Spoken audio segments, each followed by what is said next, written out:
Hey everyone, welcome back. Today we're going to be looking into some really shocking news that honestly I'm still kind of reeling from.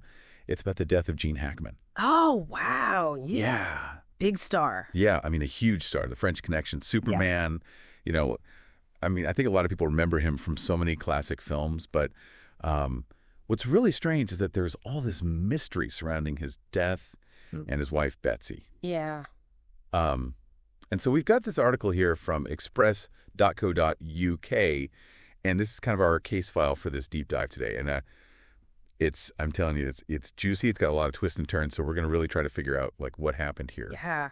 So yeah, right off the bat, I mean, the thing that just jumps out is just how mysterious this whole thing is. Yeah. You know, we've got Gene and Betsy Hackman found dead in their Santa Fe home, and they weren't just found. They were found after I don't even know how long a period of time, but the article uses the word mummification. Right. Yeah. Which is, unsettling to say the least. Yeah. And I think that really speaks to what's so intriguing about this whole case is that it's not a straightforward, death. Like, how long were they there? That's right. What does that say about their lives in Santa Fe? Like, were they totally isolated? Yeah, were they completely off the grid? I mean, it's Santa Fe. It's not like the middle of nowhere, but still, it raises so many questions. It does. And then you bring in like the expert opinions, and it gets even more complicated. So the article quotes this guy, James Gill, who's Connecticut's chief medical examiner. Oh, wow. Okay. So he's a pretty big deal when it comes to, forensics and death investigations and stuff. And his take on this is really interesting. Okay, so what did he say? Well, basically, he kind of throws a wrench in the whole companion suicide theory. Oh. Like the idea that maybe Gene and Betsy had planned this together. Yeah. It's like, no way, pretty much. He said that. Yeah, well, not in those words. But he says it's highly unlikely. And the main reason is because in companion suicides, usually the people are found together. Okay. Like, maybe holding hands or something. Yeah.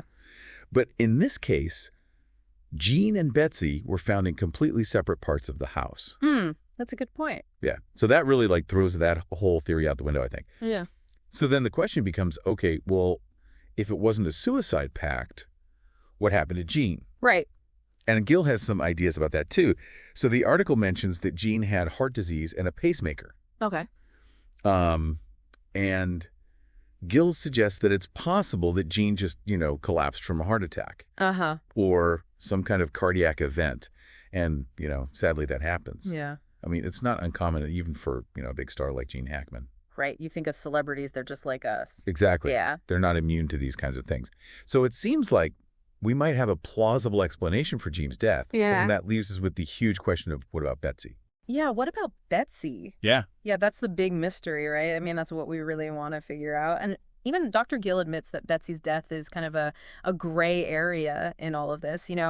We might have this explanation for Gene, but when it comes to Betsy, it's like there's just nothing obvious pointing to what might have happened. It's almost like we're dealing with two separate mysteries here. Mm-hmm. One where the pieces kind of fit, and then another one where it's just completely baffling. Right. I got to say, I'm hooked. Yeah.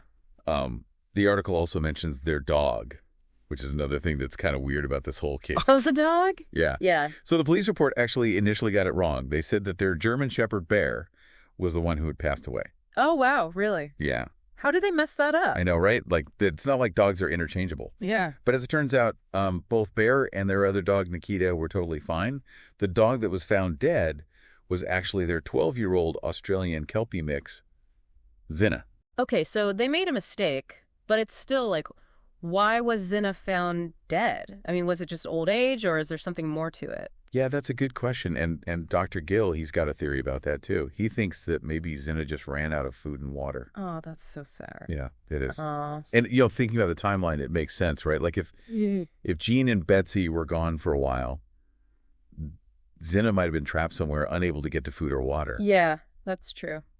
That actually makes a lot of sense. And it really just, I guess, reinforces the idea that they must have been gone for a while, like for a significant period of time before anybody realized. Like a chain reaction, Yeah. right? Yeah. Like one tragic event leads to another, and it just emphasizes how isolated they were in that Santa Fe home. It's kind of a sobering thought. Like, it makes you think about, staying connected with people, especially as you get older and stuff. But going back to Betsy, I mean, her death is still a total mystery, right? Wow. We know Gene had health problems, but the article doesn't really say anything about Betsy's health. Like, did she have any conditions that might explain what happened? Well, that's the thing. They don't mention anything about her having any pre-existing conditions. No obvious cause of death, really. So it's just, it's perplexing. So we're basically left with all these questions like, was her death somehow connected to Gene's? Or was it something else entirely? Yeah. And what about their lifestyle in Santa Fe? Like, the article mentions that they were pretty reclusive, but doesn't really get into why. I mean, was that a choice? Did they want privacy? Or was there something else going on? It just feels like we're only seeing a tiny piece of a much bigger story here. Yeah, I agree. Yeah, it really does feel like we've stumbled onto, a real-life Hollywood mystery. It does. Great. We've got all these pieces of the puzzle. Gene's work condition, their isolated life in Santa Fe, the dog. But it's like we can't quite put them all together to get a complete picture of what happened, especially when it comes to Betsy. And I think that that's what's so interesting about this whole deep dive is that it just shows us that, even with all the information that's out there, some stories just stay mysteries. Yeah. Like, we might never fully understand what happened to Betsy. It's definitely a case that makes you think, because we tend to think of celebrities as living these really, out there lives. They're surrounded by people all the time. But the Hackmans, it seems like they had a very different kind of life. One of quiet and solitude and, ultimately tragedy. Right. And it just raises all these questions about, the price of fame. Like, was this secluded life something they chose, or did it kind of choose them? And how much did that isolation contribute to, nobody finding them for so long? Yeah. So I guess the question is, where do we go from here? We got expert opinions, we've got police reports, and a lot of speculation. But the truth about what happened to Betsy, and maybe even some parts of Gene's story, I think they might just stay unknown forever. Yeah, and I think that's where our listeners come in. Like, what do you guys think about all this? What theories do you have? What questions are still bugging you? Let us know in the comments below. Maybe together we can figure out some more pieces of this puzzle. Exactly. We always love to hear your thoughts and get your perspective on these cases. So, yeah, leave a comment and subscribe and be part of our amazing community. We're always here uncovering these hidden narratives behind the headlines, and we want you to be a part of that journey with us. So until next time, keep those detective brains working and stay curious.